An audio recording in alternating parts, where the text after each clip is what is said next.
Assalamualaikum warahmatullahi wabarakatuh. Perkenalkan, nama saya Putra Batin Kartadilaga dengan NPM 235304 2007. Di video ini saya akan menjelaskan tentang studi kasus kesejahteraan guru. Oke, langsung saja. Apa itu kesejahteraan guru? Kesejahteraan guru merupakan aspek penting yang berpengaruh terhadap kinerja dan juga motivasi mereka dalam menjalankan tugas pendidikan. Berbagai penelitian menunjukkan bahwa kesejahteraan guru tidak hanya mencakup aspek finansial, tetapi juga aspek psikologis dan sosial. Oke, yang pertama itu adalah hubungan kesejahteraan dan kinerja guru.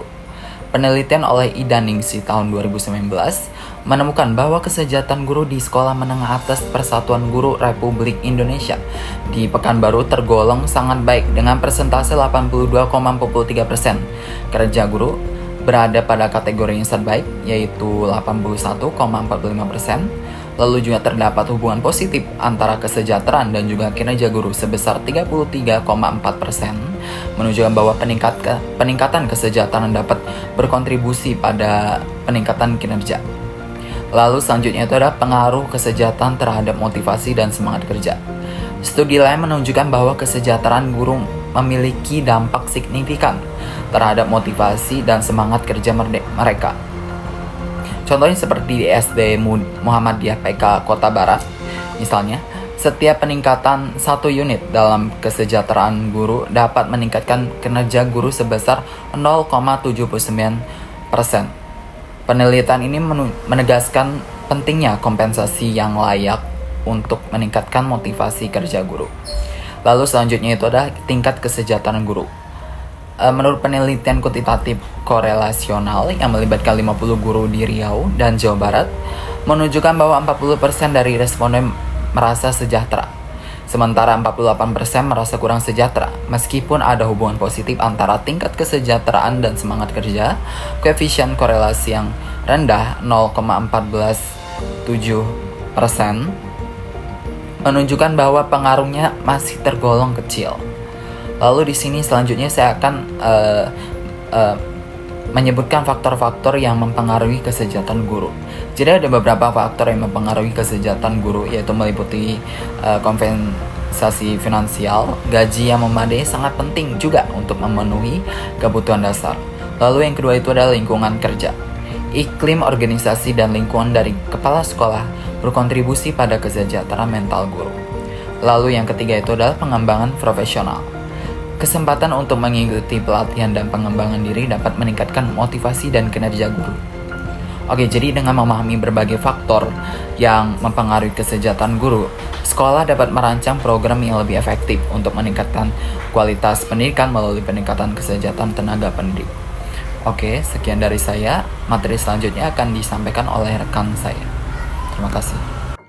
Perkenalkan, saya Muhammad Nur Kholik, dan di sini saya akan menyampaikan mengenai dampak yang ditimbulkan dari masalah kesejahteraan guru, dosen, dan tenaga pendidik.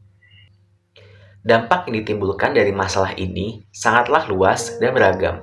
Yang pertama, yaitu kualitas pendidikan yang menurun. Kesejahteraan guru, dosen, dan tenaga pendidik memiliki dampak langsung terhadap kualitas pendidikan yang diterima oleh siswa.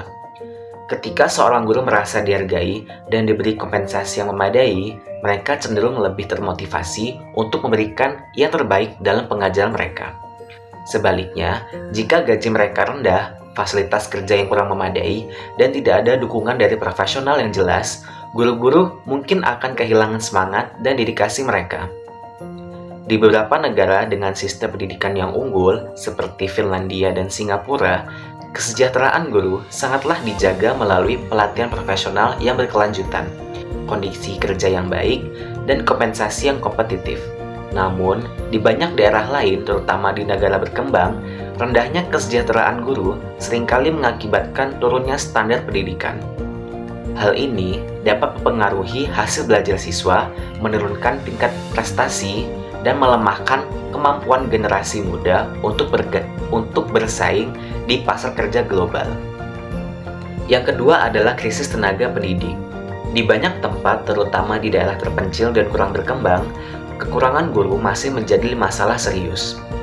Guru honorer yang seringkali menjadi tulang punggung dalam sistem pendidikan di daerah-daerah ini merasa kurang dihargai, baik dari segi gaji maupun status profesi. Tanpa adanya kepastian karir dan kesejahteraan yang layak, banyak dari mereka yang akhirnya memutuskan untuk meninggalkan profesi ini dan beralih ke pekerjaan lain yang lebih stabil. Kondisi ini semakin diperburuk dengan kebijakan pemerintah yang lambat dalam mengangkat guru honorer menjadi pegawai tetap. Akhirnya, sekolah-sekolah di daerah terpencil sering kekurangan guru berkualitas yang berimbas pada rendahnya akses pendidikan berkualitas bagi siswa di sana. Jika situasi ini tidak segera ditangani, krisis kekurangan tenaga pendidik berkualitas bisa semakin meluas dan menurunkan standar pendidikan secara keseluruhan. Yang ketiga adalah stres dan kesehatan mental. Beban kerja yang berlebihan seringkali dialami oleh guru, terutama yang mengajar di sekolah dengan fasilitas dan dukungan yang terbatas. Tuntutan untuk menyelesaikan administrasi, mengelola kelas besar dengan jumlah siswa yang melebihi kapasitas, serta kurangnya akses ke materi pembelajaran yang memadai dapat menyebabkan tekanan yang signifikan. Selain itu, ekspektasi masyarakat terhadap peran guru yang tidak hanya mengajar tetapi juga mendidik membuat banyak guru merasa terbebani secara emosional. Jika kondisi ini terus berlangsung tanpa adanya dukungan seperti layanan kesehatan mental atau pelatihan manajemen stres, guru-guru ini beresiko mengalami burnout, depresi, dan gangguan kesehatan mental lainnya.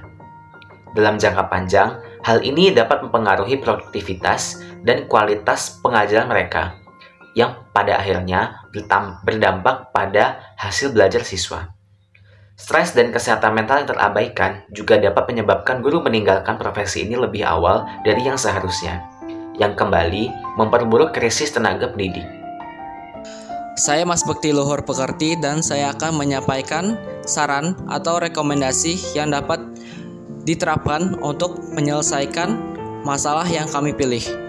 Untuk lebih meningkatkan kesejahteraan guru, dosen, dan tenaga pendidik, beberapa rekomendasi berikut ini dapat diimplementasikan.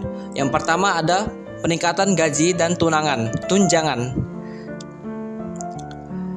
Penting bagi pemerintah untuk memastikan bahwa guru dan dosen menerima gaji yang kompetitif dan yang mencerminkan tanggung jawab dan tantangan peran mereka. Standar gaji yang ada saat ini harus disesuaikan secara berkala sesuai dengan upah minimum regional atau UMR.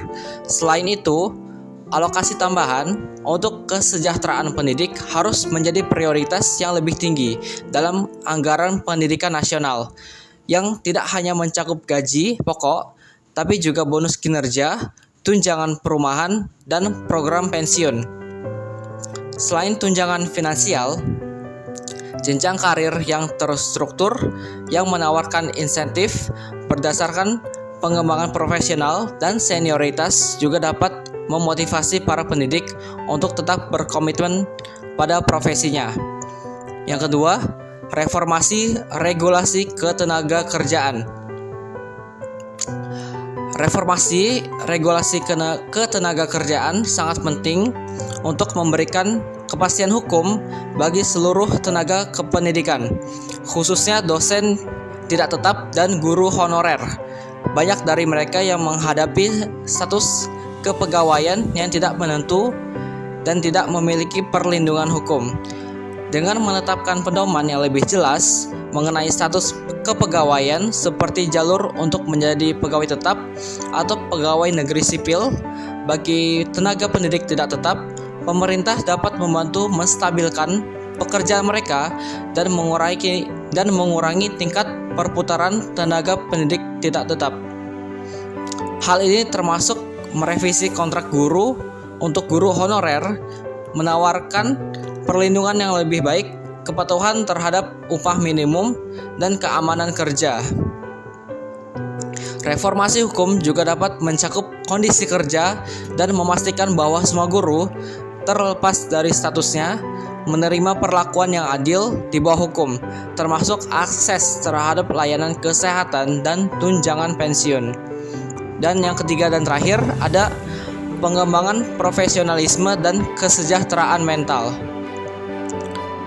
Pengembangan profesionalisme yang berkelanjutan sangat penting untuk memastikan bahwa para pendidik tetap mengikuti perkembangan metode pengajaran, teknologi pendidikan, dan strategi manajemen kelas yang terbaru. Program yang berfokus pada manajemen waktu, manajemen stres, dan kecerdasan emosional harus disediakan secara teratur. Hal ini dapat membantu para pendidik mengatasi beban kerja mereka dan menjaga keseimbangan yang sehat antara pekerjaan dan kehidupan pribadi. Selain itu, menciptakan peluang untuk kolaborasi dan pendampingan rekan sejawat dapat meningkatkan keterampilan profesional dan kesejahteraan emosional mereka.